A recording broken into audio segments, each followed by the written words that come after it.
আসসালামু আলাইকুম। আমি আজকে চাউমিন বানাবো। এজন্য এখানে বিভিন্ন প্রকারের সবজি নিয়েছি। আপনাদের যার যেমন খুশি সবজি নিয়ে নেবেন। আর এখানে নিয়েছি কিছুটা চিংড়ি মাছ। আমি এখানে পানির মধ্যে 1 চামচ লবণ দিয়ে নিয়েছি। আর এখন আমি পাস্তাটা দিয়ে দিব। আমি এখানে কিছুটা অলিভ অয়েল দিয়ে দিব। আপনারা যে কোনো তেল দিয়ে বানাতে পারেন। আমি এখানে চিংড়িটা দিয়ে দিয়েছি। এখানে আমি কিছুটা ডার্ক সস আর কিছুটা ওস্টার সস দিব আর হালকা লবণ দিব। এখানে নুডলটা সিদ্ধ হয়ে গিয়েছে, নামিয়ে নিব।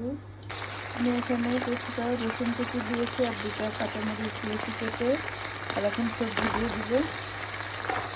এখানে সবজিটা দিয়ে দিয়েছি কিছুটা সাদা গোলমরিচের গুঁড়া আর কালো গোলমরিচের গুঁড়ো দিব। লবণ দিব স্বাদ অনুযায়ী। আমার সবজিগুলো হালকা সিদ্ধ হয়ে গিয়েছে। এখন আমি কিছুটা মাশরুম ছেড়ে দিব।